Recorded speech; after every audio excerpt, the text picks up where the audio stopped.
अस्सलाम वालेकुम students, I hope आप सब ठीक होंगे। तो लास्ट टाइम हमने इलेक्ट्रिक फील्ड इंटेंसिटी के बारे में देखा था। आज से अगला टॉपिक डिस्कस करते हैं, इलेक्ट्रिक फील्ड लाइंस। तो इलेक्ट्रिक फील्ड लाइंस क्या होती हैं भाई? सबसे पहले देखते हैं। हमारे पास एक चार्ज होता है। एक चार्ज वो क्या करेगा, जब भी कोई चार्ज इसके पास यूनिट पॉजिटिव चार्ज इसके पास आएगा, ये अपनी फोर्स लगाएगा उस चार्ज पे। अब ये हमारे पास जो चार्ज है ये है टेस्ट चार्ज है, unit positive charge, positive charge है। तो क्या होगा भाई, इस चार्ज पे फोर्स लगेगी आउटवर्ड डायरेक्शन में, क्योंकि पॉजिटिव चार्ज है तो आउटवर्ड डायरेक्शन में उस पर क्या लगेगी, फोर्स लगेगी। अब जो ये चार्ज है ना, ये जो पाथ फॉलो कर रहा है उस पाथ को हम कहते हैं this is electric field line. तो इसको हम ऐसे कह सकते हैं, the path followed by unit positive charge is called electric field line.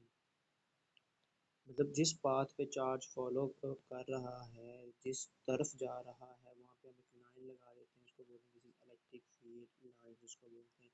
Basically ये होती हैं इमेजिनरी, और ये हर तरफ फैलती हैं। जैसे हमारे पास सूरज की जो रोशनी है, सनलाइट है, वो हर डायरेक्शन में फैलती है। बिल्कुल इसी तरह ये चार्ज है, इसकी इलेक्ट्रिक फील्ड लाइन जो है वो हर डायरेक्शन में फैलेंगी, और दीज आर इनविजिबल लाइंस।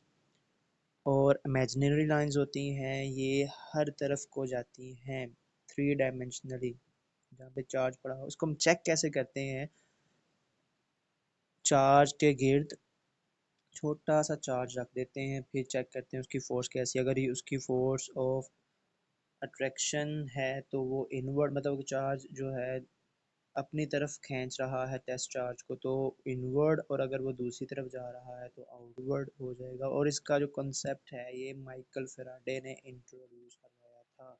और इसका फ़ायदा ये है कि हम इसकी मदद से हम फोर्स की, इलेक्ट्रिक फील्ड लाइन की डायरेक्शन को देख सकते हैं, और स्ट्रेंथ देख सकते हैं कि जितनी कितनी फोर्स लग सकती है, करीब वाले पॉइंट पे कितनी फोर्स लगेगी, दूर वाले पॉइंट पे कितनी फोर्स लगेगी, हम ये चीज़ चेक कर सकते हैं। These lines provide information, number one electric field strength, and number two direction of electric field intensity. जी, अब हमने डिफरेंट चार्जेस के बारे में देखना है कि उनकी इलेक्ट्रिक फील्ड इंटेंसिटी कैसी होगी। मतलब पॉजिटिव चार्ज के बारे में, नेगेटिव चार्ज के बारे में। जब दो पॉजिटिव चार्ज इकट्ठे पड़े होंगे, दो ऑपोजिट नेचर वाले चार्ज इकट्ठे पड़े होंगे, यूनिफॉर्म इलेक्ट्रिक फील्ड क्या होगी, ये सारी चीज़ें हम चेक करते हैं टेस्ट चार्ज की मदद से। मतलब जिस तरफ टेस्ट चार्ज मूव कर जाएगा वो उसकी इलेक्ट्रिक फील्ड होगी। अब देखें, हमारे पास एक पॉजिटिव चार्ज है, उसके गिर्द हमने इक्वी डिस्टेंस, हमने टेस्ट चार्ज रखे हैं फील्ड को चेक करने के लिए। तो ऑब्वियसली दोनों पॉजिटिव चार्ज हैं, ये दोनों ही एक दूसरे को मतलब रिपेल करेंगे, क्योंकि छोटे चार्ज की मैग्नीट्यूड कम है, इस वजह से वो मूव कर जाएगा। अब ये दोनों पॉजिटिव चार्ज हैं, तो दोनों पॉजिटिव चार्ज हैं, इसका मतलब है कि इसकी जो फोर्स लगेगी वो रिपल्शन वाली होगी, और जो यूनिट पॉजिटिव चार्ज है वो दूर चला जाएगा और स्ट्रेट लाइन में जाएगा। तो इसका मतलब है कि जो बड़ा चार्ज है उसकी जो इलेक्ट्रिक लाइंस ऑफ फोर्स हैं वो आउटवर्ड होती हैं। अब ये रेडियली आउटवर्ड होती हैं, जैसे मैंने पहले बताया था, हम इक्वी डिस्टेंस पे रखेंगे तो ये हमारे पास एक सर्कल बन जाएगा ना। तो अब ये जो हमारे पास लाइंस हैं, दीज लाइंस, ये बिल्कुल रेडियस की तरह हमें नज़र आती हैं कि ये रेडियस है, इसलिए हम इसको बोलते हैं अलोंग द रेडियस है, रेडियली आउटवर्ड बोलते हैं उसको, क्योंकि ये बाहर की तरफ जा रही हैं, अपोजिट डायरेक्शन में लग रही हैं, इस वजह से हम इसको बोलते हैं कि इसकी जो फील्ड लाइन है वो है रेडियली आउटवर्ड। अब हमने फिर से वही बात कि हमने इक्वल डिस्टेंस पे चार्ज को रख के देखा। जब हमने इक्वल डिस्टेंस पे चार्ज को रख के देखा तो वो रेडियल, मतलब फोर्स ऑफ रिपल्शन लग रही थी, तो रेडियली आउटवर्ड होती है इसकी डायरेक्शन। पॉजिटिव चार्ज की फील्ड रेडियली आउटवर्ड।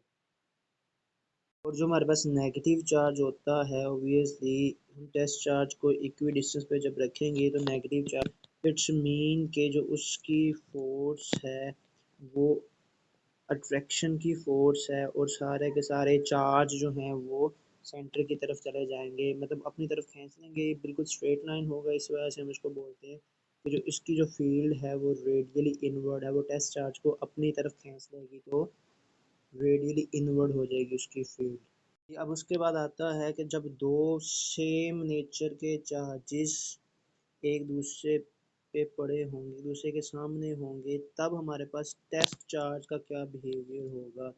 अब देखिए, हमें पता है कि जो यूनिट पॉजिटिव है वो टेस्ट चार्ज है और वो इलेक्ट्रिक फील्ड को मालूम करने के लिए इस्तेमाल होता है। तो इलेक्ट्रिक फील्ड क्या होती है, basically force acting on a unit positive charge. ठीक है। अब दो हमारे पास सेम नेचर के चार्जेस हैं और उसकी जो इलेक्ट्रिक फील्ड होती है, as we know this is radially outward. उसकी जो फील्ड है रेडियली आउटवर्ड होती है वो तो। लेकिन अब यहाँ पे देखें, जब यहाँ पे टेस्ट चार्ज पड़ा है, यहाँ पे दोनों चार्जेस की फोर्सेस लगेंगी। अब दोनों चार्जेस की फोर्सेस तो सेम है, मतलब टेस्ट चार्ज को दोनों तरफ से सेम फोर्स लगेगी, वो किसी तरफ भी नहीं जाएगा। इसका मतलब है कि वहाँ पे कोई फोर्स नहीं लग रही होगी। मतलब अब हमारे पास ना ये वाला एक रीजन बनता है, जब हम यहाँ पे दिखाते हैं, शो करते हैं ये पॉइंट। अब ये जो पॉइंट है, यहाँ से कोई इलेक्ट्रिक लाइन जो फोर्स नहीं गुजर रही, क्योंकि दोनों चार्जेस के रिपल्शन हो रही है। तो इलेक्ट्रिक, हमें पता है कि जो फोर्स है वो इलेक्ट्रिक लाइंस की मदद से ही ट्रांसफर होती है। जब इलेक्ट्रिक लाइंस ऑफ फोर्स गुजरेंगी नहीं तो उस पॉइंट पे फोर्स नहीं लगेगी। इसका मतलब है ये जो पॉइंट है ये हमारे पास एक ऐसा रीजन है जहाँ पे इलेक्ट्रिक फील्ड इंटेंसिटी ज़ीरो होगी, मींस के यहाँ पे कोई फोर्स नहीं लगेगी। और इस पॉइंट के दो तीन नाम होते हैं, हम इसको बोलते हैं this is zero field support, मतलब ये वो वाला ऐसा जहाँ पे ज़ीरो इलेक्ट्रिक फील्ड है। हम इसको न्यूट्रल जोन भी कह सकते हैं क्योंकि यहाँ पे कोई फोर्स नहीं लग रही होती। सही, हम इसको ज़ीरो इलेक्ट्रिक इंटेंसिटी पॉइंट भी कहते हैं क्योंकि इस पॉइंट पे इलेक्ट्रिक इंटेंसिटी ज़ीरो होती है। ठीक है। और इसको neutral zone, zero field support, ये डिफरेंट नाम है होते हैं, मतलब ऐसा नाम जिससे शो हो कि यहाँ पे इलेक्ट्रिक इंटेंसिटी ज़ीरो है, इलेक्ट्रिक फोर्स ज़ीरो है। जी, उसके बाद हमारे पास है दो, हमारे पास ऑपोजिट नेचर वाले चार्ज हों तब इलेक्ट्रिक फील्ड क्या होगी। देखिए, हमने पढ़ा था कि पॉजिटिव की जो इलेक्ट्रिक फील्ड होती है वो होती है रेडियली आउटवर्ड। सही है। और नेगेटिव की होती है वो होती है रेडियली इनवर्ड। अच्छा, अब यहाँ पे एक चार्ज, टेस्ट चार्ज पड़ा हुआ है, यहाँ पे एक टेस्ट चार्ज पड़ा हुआ है, तो इस टेस्ट चार्ज को दोनों तरफ से फोर्स लगेगी। कैसे? जो नेगेटिव चार्ज है वो उसको अपनी तरफ खींचेगा, जो पॉजिटिव चार्ज है वो उसको अपनी तरफ रिपेल करेगा। सही है। अब एक चार्ज यहाँ पे पड़ा होगा ना, यहाँ पे, तो क्या करेगा, उसको वो रिपेल करेगा। तो वो रिपेल करके थोड़ा सा दूर जाएगा तो नेगेटिव चार्ज उसको अपनी तरफ खींच लेगा। अब यहाँ पे ऊपर नीचे जहाँ पे भी पड़ा वो थोड़ा सा दूर जाएगा, थोड़ा सा दूर जाएगा तो नेगेटिव चार्ज उसको अपनी तरफ खींच लेगा। अब यहाँ पे नीचे वाले पॉइंट पे इलेक्ट्रिक फोर्स रिपल्शन लगेगी, थोड़ा सा दूर जाएगा तो पॉजिटिव चार्ज रिपेल करेगा और नेगेटिव चार्ज उसको अपनी तरफ अट्रैक्ट कर लेगा। मतलब इसी तरह हमारे पास ये जो कॉम्बिनेशन, ये जो आपको लाइंस नज़र आ रही हैं, ये वो लाइंस हैं जहाँ से चार्ज मूव किया है, जो पाथ चार्ज ने फॉलो किया है ये वो बना दिया गया है। अब ये इनविजिबल लाइट है, जो इलेक्ट्रिक लाइंस ऑफ फोर्स हैं, ये दीज आर इनविजिबल। और ये हमने ड्रा कैसे किए हैं, हमने टेस्ट चार्ज की मदद से डिफरेंट पॉइंट्स पे हमने टेस्ट चार्ज रखे और टेस्ट चार्ज रखने के बाद उसकी मोशन को हमने चेक किया। जिस तरफ मोशन की उसने, हमने वहाँ पे एक लाइंस लगा दी। इसका मतलब है कभी दो ऑपोजिट नेचर की वजह से electric electric lines of force आ गई हैं। ठीक है। ये में नज़र नहीं आती, ये हमने चार्ज की मोशन को फॉलो किया। तो जिस तरफ यूनिट पॉजिटिव चार्ज गया हमने वहाँ पे इलेक्ट्रिक नेगेटिव फोर्स लगाया। अच्छा, अब इसमें एक बात रह गई थी कि दो पॉजिटिव चार्ज के दरमियान, हम देखते हैं कि दो जब पॉजिटिव चार्ज हो तो उनके दरमियान जो न्यूट्रल जोन है वो उनके दरमियान कहीं बनता है।